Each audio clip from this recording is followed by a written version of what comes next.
हम यहाँ पर आए हैं एक किसान की बात करने के लिए, एक मजदूर की बात करने के लिए, एक तालिब इल्म की बात करने के लिए, एक यतीम और बेवा के दुखों को बांटने के लिए। कहा कि हुक्मरानों का काम होता है कि यतीमों और बेवाओं का, जो कमजोर तबके हैं, उनका ख्याल किया जाए। इसीलिए मुझे फख्र है कि मैं एक ऐसी पार्टी का कारकुन हूं जिसके लीडर ने हुकूमत में आने के बाद नहीं, जिसने जिंदगी में अपनी बेवाओं और यतीमों की शौकत खानम के जरिए, नवल यूनिवर्सिटी के जरिए, इमरान खान फाउंडेशन के जरिए खिदमत की है कि शायद किसी और पाकिस्तानी ने ना की हो। मुझे बताएं कि पहला कोविड का हमला हुआ मार्च 2019 और अब तीसरा अटैक कोविड का वो हुआ है। इन बिटवीन जो आपको स्पेस मिली, वक्त मिला, इसके ऊपर आपने क्या किया? कोरोना में हुकूमत पाकिस्तान ने जो काम किया, स्पीकर साहब, उसकी गवाही लैरी समर्स, अमेरिका का former finance minister, Barack Obama का चीफ इकोनॉमिक एडवाइजर, कहता है कि अगर अमेरिका ने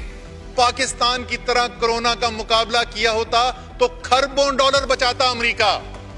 बिल गेट्स, दुनिया का कामयाब तरीन बिजनेसमैन, ये कहता है कि पाकिस्तान से सीखना चाहिए, भारत नाकाम हो गया, पाकिस्तान कामयाब हुआ इस दफा के अंदर।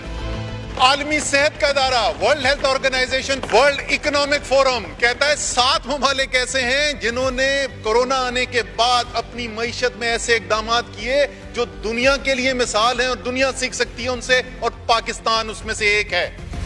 ये पाकिस्तानी कौम ने करके दिखाया है, ये पूरी कौम का एफर्ट था और हर पाकिस्तानी को फख्र होना चाहिए इसके ऊपर। जनाब स्पीकर, 2018 में सेहत पे हमने 28 अरब खर्च किए फेडरल लेवल पे। नवाज शरीफ के दौर में किस तरह अद्वियात और इलाज मुफ्त सरकारी अस्पतालों में किया गया था, वो छिन चुका है। 3 दफा वफाक में हुकूमत होने के बाद, 4 दफा सूबे में हुकूमत होने के बाद, काश एक अस्पताल पाकिस्तान में होता।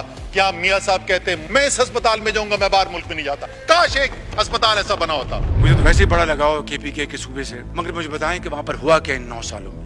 9 साल अगर हमें केपीके की खिदमत को मिले होते तो मैं बिला खौफ तरदीद कहता हूं कि हम केपीके को पंजाब से आगे लेके जाते हैं, अल्लाह के फजल करम से। अगर हमें खैबर पख्तूनख्वा दिया होता तो हम खैबर पख्तूनख्वा की तकदीर बदल देते। जी, लीडर ऑफ ऑपोजिशन को याद नहीं रहा, मुस्लिम लीग नून की हुकूमत रह चुकी है खैबर पख्तूनख्वा। खैबर पख्तूनख्वा के अवाम आजाद फैसले करने वाले अवाम हैं। कारकर्दगी करोगे तो वोट मिलेगा, कारकर्दगी नहीं करोगे तो बाहर।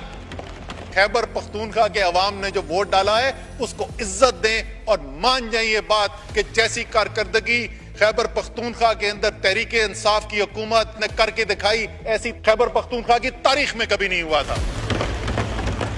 पाकिस्तान की माशी बदहाली तारीख में इतनी नहीं हुई जितनी कि इन 3 सालों में हुई है। जुलाई 2018 में जब हमने हुकूमत छोड़ी, उस वक्त जीडीपी 5.8% पे थी। स्पीकर साहब, छोटा सा वाकया आपको मैं बताता हूँ। मैंने अपनी जिंदगी में इससे ज्यादा दिलखराश वाकया कभी नहीं देखा।